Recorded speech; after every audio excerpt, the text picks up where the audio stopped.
Hello everyone, start करते हैं next 61 question से। हमने कॉस्ट अकाउंटिंग के प्रैक्टिस क्वेश्चन स्टार्ट किए हुए हैं। तो अगर आपने पहले वाली 2 वीडियो नहीं देखे हों तो उनमें भी हमने क्या है इम्पोर्टेंट क्वेश्चन डालने की कोशिश की थी। तो 61 क्वेश्चन में क्या पूछा गया है, cost of inventories include. Cost of inventory में क्या इंक्लूड किया जाता है?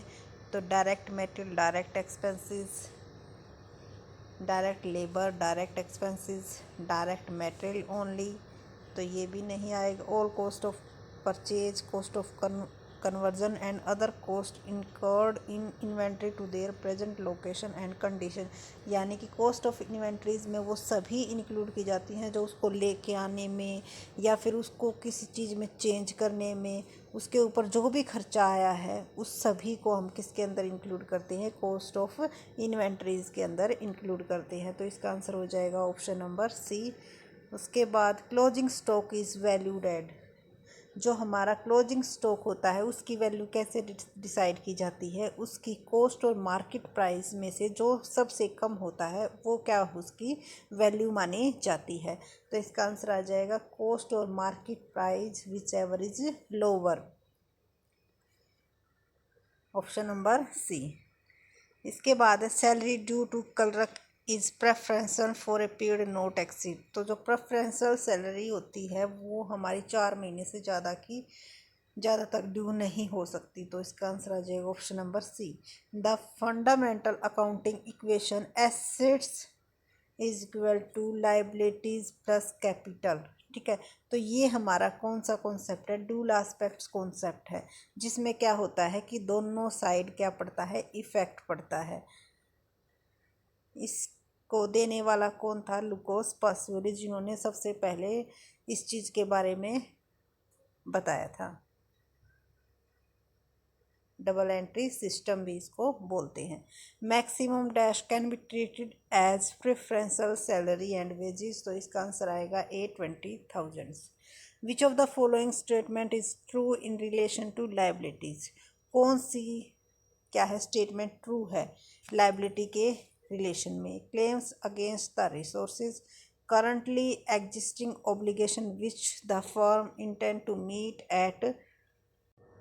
at some time in the future, it must be capable of being expressed in money term।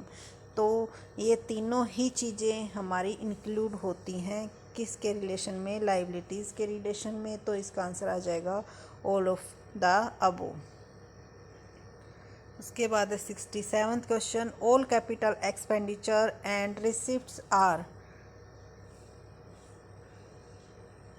Are taken to. तो देखो सभी जो कैपिटल एक्सपेंडिचर और कैपिटल रिसिप्ट्स होती है, यानी कि जो कैपिटल नेचर्स की होती हैं, वो सभी हमारी किसके अंदर आती हैं? बैलेंस शीट के अंदर आती हैं। प्रॉफिट एंड लॉस के अंदर हमारी कौन सी नेचर की आती हैं? रिवेन्यू नेचर की आती हैं। तो इसका आंसर आ जाएगा हमारा option number B, balance sheet.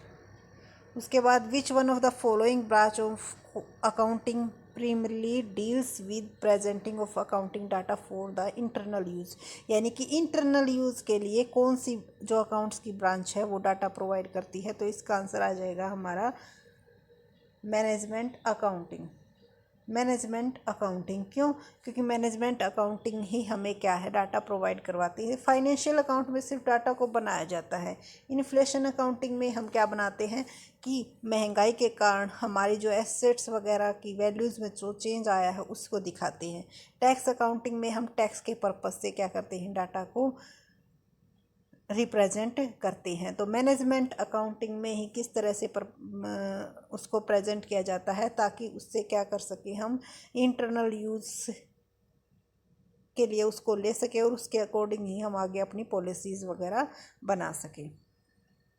उसके बाद है 69th question, amount spent on an advertisement campaign the benefit which of lies. मतलब इनको क्या है, इसमें क्या कहा गया है, जो एडवर्टाइजमेंट पर हमने पैसा लगाया है और उसका बेनिफिट हमें कई साल तक मिलता रहता है, तो उसे क्या कहेंगे?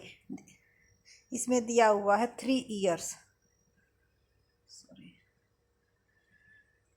तो 3 इयर्स तक अगर उसका बेनिफिट मिलता है तो देखो ना तो वो रिवेन्यू एक्सपेंडिचर में आ सकती है। क्यों रिवेन्यू एक्सपेंडिचर, जिसका बेनिफिट हमें 1 ईयर के अंदर मिल जाता है तो उसको बोलते हैं हम डेफर्ड रिवेन्यू एक्सपेंडिचर, जो रिवेन्यू नेचर की होती हैं बट इनका जो प्रॉफिट है वो हमें लंबे समय तक मिलता है। और इनको हम फिर किस में दिखाते हैं, जो हमारा अमाउंट बच जाता है उसे बैलेंस शीट में दिखाते हैं, क्योंकि इसका बेनिफिट हमें आगे फिर मिलेगा। जिस तरह से हमारी होती हैं प्रीपेड एक्सपेंसेस, ठीक है, जिनको हम पहले ही पे कर देते हैं बट अभी हमने उनका बेनिफिट नहीं लिया है तो वो एज ए क्या होती हैं हमारी एसेट्स, उनको शो किया जाता है। तो इसी तरह हमारे कौन से एक्सपेंडिचर होते हैं, deferred revenue expenditure. Deferred revenue expenditure का ही हमने एक एग्जाम्पल आपको दिया है। उसके बाद है 17th question, as per accounting standard 14 purchase consideration is what is payable to. तो परचेज कंसिडरेशन इसमें आ जाएगा हमारा shareholders. Amalgamation is said to be in the nature of merger. Amalgamation किस नेचर का है, मर्जर के नेचर का है। तो उसके अंदर क्या फीचर्स होती हैं, all assets and liabilities of transfer company are taken over by the company, business of transfer company is intend to be carried on मतलब बिजनेस भी वही चलाती है और सभी एसेट्स और लाइबिलिटीज़ को भी परचेज कर लेती है, और जो हमारे इक्विटी शेयर होल्डर हैं उनके शेयर्स को उनके बदले क्या देती हैं, शेयर्स ही उनको दे देती है। तो उसको बोलते हैं अमलगमेशन। तो इसका आंसर आ जाएगा all of the above. Amalgamation का भी कौन सा पार्ट है, नेचर ऑफ मर्जर का पार्ट है, जिसमें सभी एसेट्स और लाइबिलिटीज़ को ट्रांसफ़र कंपनी टेक ओवर कर लेती है और बिजनेस स्वयं अपने हाथों में ले लेती है। उसके साथ साथ उसके बदले जो शेयर्स थे पहले उनको क्या करवाती है, शेयर प्रोवाइड करवाती है, सिर्फ उन शेयर्स को छोड़कर जो कि फ्रैक्शंस में होते हैं। इसके बाद 72 question, amalgamate adjustment account is open in the books of transfer company incorporate. तो इसका आंसर हमारा amalgamation adjustment account is opened in the book of transfer company incorporate. तो the assets of the transfer company, जी नहीं, the liabilities of the transfer company, the statutory reserve of the transfer company। तो इसका answer आ जाएगा हमारा the statutory reserve of the transfer company। इसके लिए आपको एक बार अमलगमेशन का जो लेसन है उसको अच्छी तरह से पढ़ना होगा, क्योंकि वो लेसन हमारा क्या है, इम्पोर्टेंट है। अमलगमेशन वाला, लिक्विडेशन वाला, ये हमारे इंटरनल रिकंस्ट्रक्शन और अब्जॉर्प्शन, इनकी जो थ्योरी है उनके साथ साथ प्रैक्टिकल भी इम्पोर्टेंट हैं, क्योंकि इनसे कई बार क्वेश्चन पूछ लिए जाते हैं। तो इसलिए हमने यहाँ पर अमलगमेशन के कई क्वेश्चन लिए हैं। Goodwill arise on amalgamation is to be. Goodwill अगर अराइज होती है अमलगमेशन की तो उन्हें क्या क्या किया जाता है, written in the books of the transfer company, amortisation to income on an systematic basis normally 5 year, adjustment against reserve और profit and loss account balance, all of the above. तो इसका आंसर शायद बी आएगा। अब 100% confirm नहीं है but B ही आना चाहिए। तो एक बार आप इसको थोड़ा सा देख लेना, थोड़ी सी कन्फ्यूजन है। अमलगमेशन वाले लेसन को कई दिन हो गए पढ़े हुए। Under pooling of interest method, the difference between the purchase consideration share capital of the transfer company should be adjusted to. तो under pooling of interest method, तो पुलिंग ऑफ इंटरेस्ट मेथड जो होता है उसके बीच में जो डिफरेंस आता है उसे हम किस में एडजस्ट करते हैं, जर्नल रिजर्व में, यानी कि ऑप्शन नंबर ए इसका आंसर हो जाएगा। उसके बाद 75th question, under purchase method the difference between the purchase consideration of the transferee company should be adjusted. तो इसको एडजस्टेड किससे किया जाता है, difference between the purchase consideration and share capital of the transferee company should be adjusted. तो इसका answer आ जाएगा हमारा ऑप्शन नंबर सी, गुडविल और कैपिटल रिजर्व में जो हमारा अमाउंट होता है, जितने के हमने शेयर कैपिटल दी है और जितने का अमाउंट दिया है उनके बदले उनके बीच का जो गैप होता है, जो डिफरेंस आता है, उसको हम किस में डालते हैं, गुडविल या फिर कैपिटल रिजर्व में। ऑप्शन नंबर सी आ जाएगा इसका आंसर। उसके बाद which of the following is not deferred revenue expenditure. देखो पहले भी हमने बताया था डेफर्ड रिवेन्यू एक्सपेंडिचर कौन सी होती है, जो रिवेन्यू नेचर की होती हैं बट जिनका बेनिफिट हमें 1 साल से ज़्यादा के लिए मिलता रहता है, तो उन्हें हम किस में डालते हैं, डेफर्ड रिवेन्यू एक्सपेंडिचर, जो कि हमारी करंट एसेट्स का काम करती हैं। तो नोट पूछा गया है कि कौन सी डेफर्ड रेवेन्यू एक्सपेंडिचर नहीं है, तो हैवीली एडवर्टाइजमेंट एक्सपेंसेस ये भी हमारे क्या है, डेफर्ड रेवेन्यू। क्यों? क्योंकि एक बार एडवर्टाइजमेंट पे आपने पैसा लगा दिया बहुत ज़्यादा, तो उसका बेनिफिट हमें कई साल तक मिलता रहता है। उसके बाद B, expenses incurred in removing the business to more convenient. हमने क्या किया है, बिजनेस पर पैसा लगाया है ताकि उसका जो प्रॉफिट है वो इंक्रीज हो सके, उस बिज़नेस को मोर कन्वीनियंट बनाने के लिए। प्रीलिमिनरी एक्सपेंसेस, इनका भी हमें क्या है, बेनिफिट कई सालों तक मिलता रहता है। डेप्रिसिएशन ऑन फिक्स्ड एसेट्स, ये हमारी कौन सी नेचर की है, रिवेन्यू नेचर की है, और इसीलिए इसको प्रॉफिट एंड लॉस अकाउंट में शो किया जाता है। तो इसका आंसर आ जाएगा option number D, debenture. Depreciation on fixed assets हमारी डेफर्ड रिवेन्यू एक्सपेंडिचर नहीं है, ये क्या है, रिवेन्यू एक्सपेंडिचर हैं। For amalgamation in the nature of merger, the shareholder holding at least of the equity shares of the transfer company become the equity shareholders company. Amalgamation in the nature of merger के case में हमें कितने equity shares को purchase करना होगा, तो 90%, इसका answer आ जाएगा। कम से कम हमें 90% शेयर्स को परचेज करना होगा, option number B. Accounting standard 40 is not applicable if when transferee company acquire transfer company and transfer company। तो अकाउंटिंग स्टैंडर्ड 14 एप्लीकेबल नहीं होता है cases of separate entity is continue to exist. तो इसका answer आ जाएगा option number B.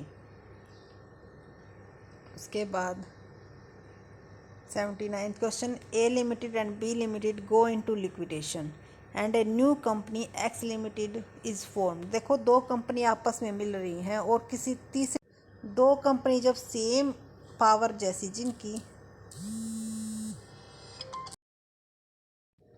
Sorry for disturbance, 79 question में हम आ चुके थे। तो A limited and B limited go into liquidation and a new company X limited is formed.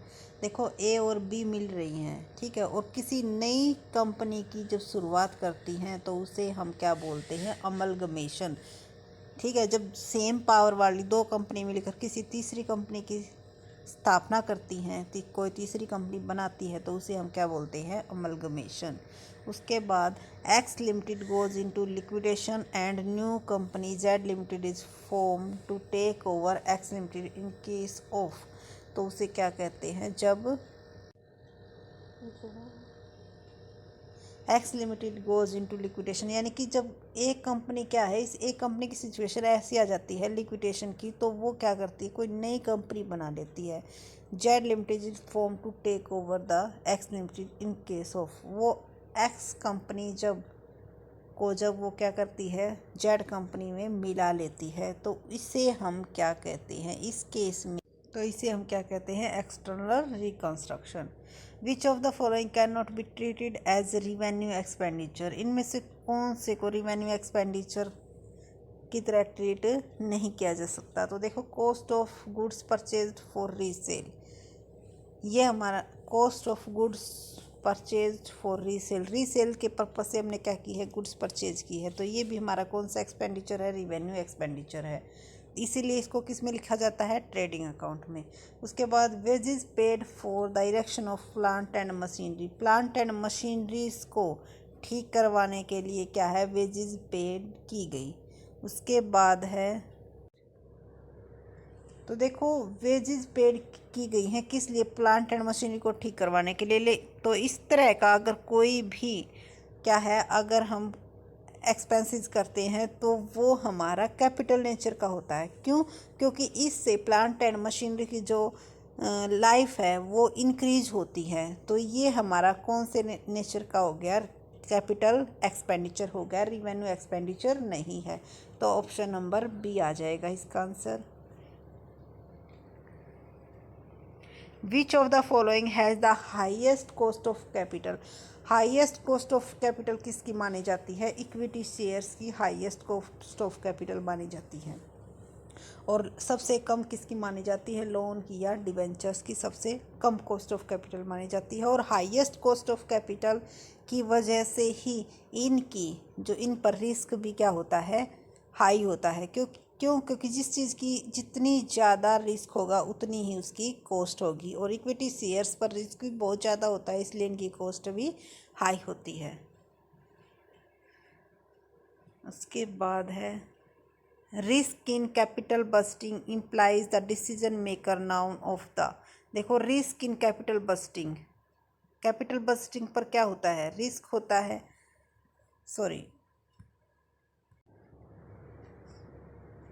Risk in capital budgeting implies that the decision maker knows of the cash flow. तो देखो, risk और profitability होती है, जो उससे related हम क्या लेते हैं? डिसीजन लेते हैं कैपिटल बस्टिंग के अंदर कि इस पर रिस्क कितना है और प्रॉफिटेबिलिटी कितनी है। तो इसका आंसर आ जाएगा हमारा ऑप्शन नंबर सी। उसी के बेस पर हम ये डिसीजन लेते हैं कि हमें कहाँ पर पैसा इन्वेस्ट करना चाहिए और कहाँ पर नहीं करना चाहिए। उसके बाद 84th question, cost of capital is helpful in corporative analysis of various source of finance, source of service, source of material या प्रोडक्ट। तो कॉस्ट ऑफ कैपिटल किस में हेल्पफुल करती है? हमारी कॉस्ट ऑफ कैपिटल हमें क्या बताती है कि किसकी कॉस्ट कितनी है, डिबेंचर्स की कॉस्ट कितनी आएगी, शेयर्स की कॉस्ट कितनी आएगी। तो कहाँ से हमें फाइनेंस लेना चाहिए? तो सोर्स ऑफ फाइनेंस बताती है कि कौन सा सोर्स हमें फाइनेंस लेने के लिए यूज़ करना चाहिए, उसमें ये हमारी हेल्प करती है। तो 84th का आंसर हो जाएगा option number A. Which method does not consider the time value of money. कौन सा method time value of money को कंसीडर करके नहीं चलता? तो देखो, नेट प्रेजेंट वैल्यू में भी टाइम को कंसीडर किया जाता है, इंटरनल रेट ऑफ रिटर्न में भी टाइम को कंसीडर किया जाता है, और प्रॉफिटेबिलिटी इंडेक्स में भी। हम तीनों में ही किसको कंसीडर करके चलते हैं? टाइम को कंसीडर करके चलते हैं। But average rate of return में टाइम को कंसीडर नहीं किया जाता। तो इसका जो हमारा आंसर आ जाएगा वो आ जाएगा ऑप्शन नंबर सी। और एवरेज रेट ऑफ रिटर्न की मेन लिमिटेशन भी यही है। अगर मेन लिमिटेशन पूछी जाए एवरेज रेट ऑफ रिटर्न की तो यही है कि ये टाइम वैल्यू ऑफ मनी को कंसीडर करके नहीं चलता। उसके बाद which of the following has the highest cost of capital. तो ये पहले भी कर चुके हैं। हाईएस्ट कॉस्ट ऑफ कैपिटल किसकी होती है? इक्विटी शेयर्स की। When the expenses of liquidation are to be borne by the purchasing company, purchasing company debited to. तो देखो, इसमें क्या कहा? लिक्विडेशन, तो उस किस में डेबिट किया जाता? तो डेबिट किया जाता हमारा goodwill account, option number C. When the purchasing company makes payment of the purchase consideration it debit. When the purchasing company makes payment of the purchase consideration, तो यहाँ पर डेबिट क्या होगा? Business purchase account, assets account, vendor account या फिर realisation vendor company account. उसके बाद the share capital to extend already held by the purchasing company is closed by vendor company by credited it to. तो इसका answer आ जाएगा is closed by vendor company is credited to. तो इसका आना चाहिए realisation account, option number C. उसके बाद which of the following is not included in the assumption of which Myron model on stock valuation. इसका confirm नहीं है अभी।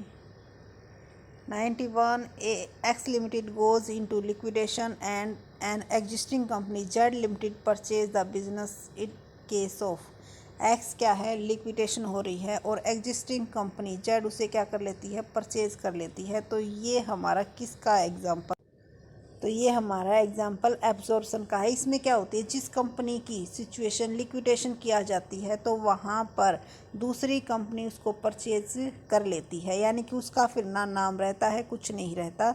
सिर्फ उसकी जो शेयर होल्डर है वो भी किस में ट्रांसफ़र हो जाते हैं? शेयर्स जेड कंपनी उनको क्या दे देती है? उनके शेयर होल्डर्स को शेयर में पार्ट दे देती है। तो उसको बोलते हैं हम एब्जॉर्प्शन। एब्सोर्स और अमलगमेशन में क्या होता है, जब दो सेम पावर की कंपनीज आपस में मिलकर किसी तीसरी कंपनी की स्थापना करती हैं। लिक्विडेशन में क्या होता है, कंपनी का लिक्विडेशन होता है। एक्सटर्नल रिकंस्ट्रक्शन में क्या होता है, इसके अंदर जैसे टाटा टी कंपनी है, ठीक है, टाटा कंपनी थी, वो बहुत ज़्यादा लॉस में जा रही है, तो ये अपना नाम चेंज कर लेती है हल्का सा, जैसे टाटा प्लस, ठीक है, और अपनी सभी शेयर्स का वगैरह का क्या कर लेती है, रिकंस्ट्रक्शन कर लेती है, तो उसे हम बोलते हैं एक्सटर्नल रिकंस्ट्रक्शन। उसके बाद है 92 question, liabilities not accumulated profit of a company include general reserve, pension fund, dividend, equalisation fund, retained earning. तो रिटेन अर्निंग लायबिलिटीज नहीं है हमारी। क्यों? रिटेन अर्निंग को क्या होती है, एज ए एक तरह से हमारी क्या है, ये इन्वेस्टमेंट है, एक तरह से हमारी एसेट्स ही है। क्यों? क्योंकि ये हमारा प्रॉफिट होता है जो कि हम बिजनेस में क्या करते हैं, रिटेन करके रखते हैं कि फ्यूचर में अगर हमें बेस्ट अपॉर्चुनिटी मिलती है तो वहाँ पर इस पैसे को इन्वेस्ट कर सके। इसके बाद है 93, when the expenses of liquidation are to be borne by the vendor company, company is debited to. तो इसका ये क्वेश्चन पहले भी आ चुका है, realisation account. Accumulated profit include provision for doubtful डेब्ट, superannuation fund, workman compensation fund, provision for tax. तो देखो एक्यूमुलेटेड प्रॉफिट हमारा वर्कमैन कंपनसेशन फंड इसका आंसर आएगा। क्यों? एक्यूमुलेटेड प्रॉफिट का मतलब क्या होता है, जो प्रॉफिट है हम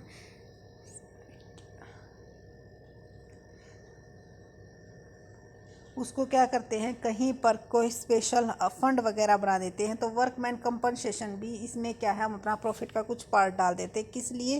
ताकि अगर कल को हमारे जो एम्प्लॉयज़ हैं उनको अगर कहीं पर चोट वगैरह लगती है तो कंपनसेशन के लिए उनको डिस्ट्रीब्यूट, उनको एक कंपनसेशन के रूप में पैसा दे दिया जाए। उसके बाद है for paying liabilities not taken over by the purchasing company the vendors credited. तो इसका आंसर आ जाएगा हमारा option number B, bank account. 96 question, which one is more appropriate for cost of retained earning. तो कौन सा मोर अप्रोप्रिएट है, इसका आंसर आ जाएगा हमारा weighted average of cost of capital, opportunity cost of firm, expected. Option number B, opportunity cost of the firm. क्योंकि retained earning के केस में हम क्या देखते हैं कि इसकी अपॉर्चुनिटी कॉस्ट कितनी है, यानी कि नेक्स्ट बेस्ट अल्टरनेटिव, कि नेक्स्ट अल्टरनेटिव से हमें कितना पैसा मिलेगा। उसके बाद 97 क्वेश्चन, डेब्ट financing is a cheaper source of finance because of. डेब्ट फाइनेंस चीपर सोर्स कैसे होता है? क्योंकि उसके ऊपर हमारी जो टैक्स है उसकी छूट मिलती है। तो टैक्स डिडेबिलिटी ऑफ इंटरेस्ट, क्योंकि डिबेंचर्स का टैक्स हमारा क्या है, उस पर हमें छूट मिल जाती है, तो इसीलिए उसकी जो क्या होती है, कॉस्ट होती है, वो कम होती है और रिस्क भी उस पर कम होता है, इस वजह से भी उसकी कॉस्ट रेट कम रखी जाती है। 98, the vendor company transfer preliminary expenses at the time of absorption. तो इसका आ जाएगा हमारा option number D, equity share holder account. 99, a newly stabilised company can not be successful in obtaining finance by way of. तो एक नई company can not be successful क्या है, उसको शेयर्स है उसको जल्दी से परचेज करेंगे नहीं, तो उन्हें क्या करना पड़ता है, इशू ऑफ डिबेंचर, यानी कि डिबेंचर इशू करके फाइनेंस लेना पड़ता है। उसके बाद 100 and last question, money spend to acquire और upgrade physical assets is known as. तो इसका answer money spend to acquire और अपग्रेड फिजिकल एसेट्स, तो उसे हम किस एसेट से जानते हैं, कैपिटल एक्सपेंसेस। वो हमारे कौन से एक्सपेंसेस होते हैं, कैपिटल एक्सपेंसेस होते हैं, क्योंकि इनके ऊपर हमें जो प्रॉफिट मिलेगा वो ज़्यादा टाइम तक मिलेगा। तो ये थे हमारे 100 क्वेश्चंस जो हमने कॉस्ट अकाउंटिंग के सिंपल्स क्वेश्चंस को क्या किया था, ताकि एक बार आपकी रिवीजन हो जाए कि आपने किस तरह से स्टडी की है। इसके बाद हम नेक्स्ट यूनिट स्टार्ट करेंगे। So thank you for watching this video and please share and subscribe my channels. Thank you.